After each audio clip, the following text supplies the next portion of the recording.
Alright guys, welcome back to my channel. For the new subscribers, thank you for subscribing. For the viewers, thank you for clicking this video. So in today's video guys, I'm going to be giving you guys a trading plan that will help you pass your funded challenge.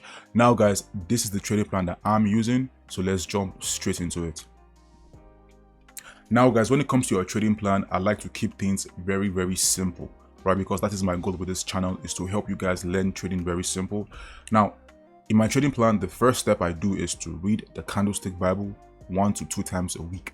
Now, if you guys don't know what the Candlestick Bible is, the Candlestick Bible is essentially a book that was created by the most successful trader in history. His name goes by Munihisa Homer.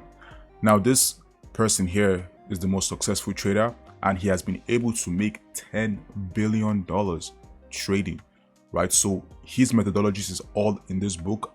And guys, this is the book that's helped me become profitable, and I urge you guys to read this book at least 1 to 2 times a week.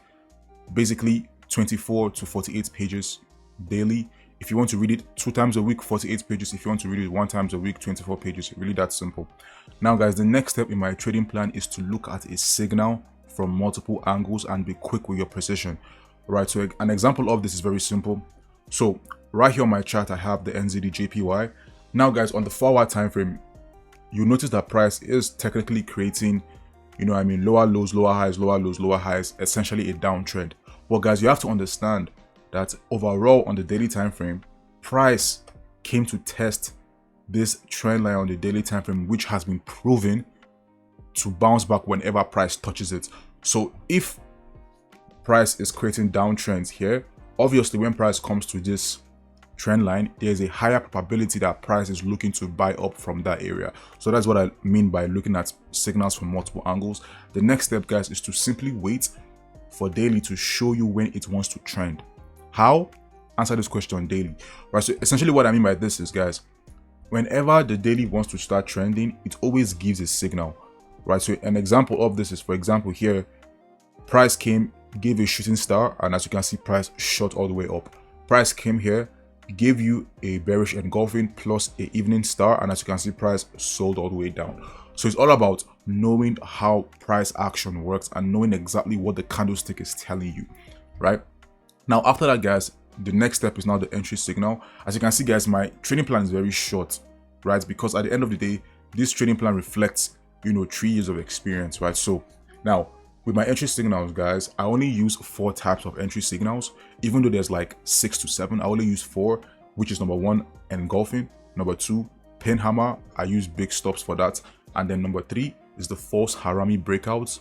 Number 4 is now the gravestone / dragonfly doji, right? These are the 4 main candlestick patterns that I use for entries, right? So there's a difference between entries and giving you guys a bias, right? So if I see an evening star on the daily, I will not take that entry, but I will take a bearish engulfing. Very simple. But again guys, if let's say I do see an evening star, it's going to give me an idea of what is to happen.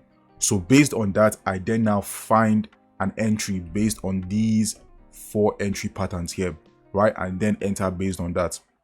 Now guys, with that being said, the next and the final step guys is all about your risk. Now when it comes to risk guys, I like to trade 1% per trade. Now, when it comes to my actual funded live account, I'm only going to be trading 0.5%, right? So when it comes to funded challenges, guys, I want to trade 1% to 2% because at the end of the day, man, it's a challenge and I want to pass that challenge as fast as possible following risk management, right? So again, guys, 1% per trade, then 2% max open positions, right? So what that means is, guys, if you do see 20 different trade ideas, and obviously let's assume it's guaranteed to work, at the end of the day guys, you have to only risk 2% max.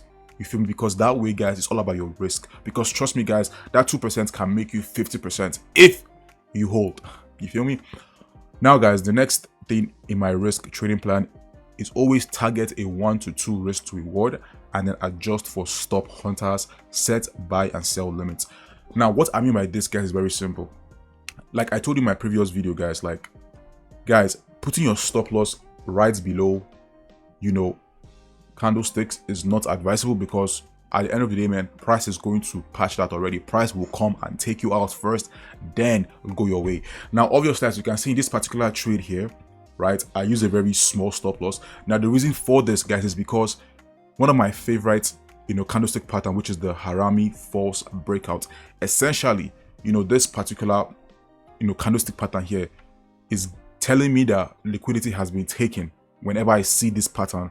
And if liquidity has been taken, then I can use a small stop loss, right? Now, with this being said, guys, the reason why this risk to reward here is actually 5 and not 2 is very simple, guys. So again, guys, the original entry was actually here, and then the 2 risk to reward was technically somewhere around here, right?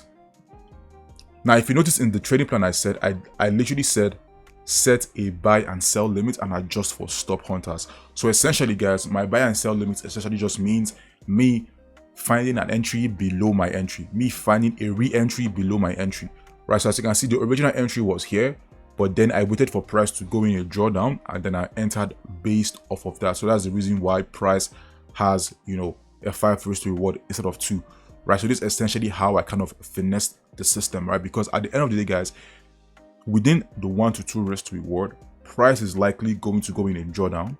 So if price is going to go in a drawdown, assuming price does not hit your stop loss, guys, you can literally re-enter again and make, most of that pip that is about to happen, right? So at the end of the day, guys, it's all about finding exactly, the right trades. And then also within the trading plan, guys, is to have your risk threshold.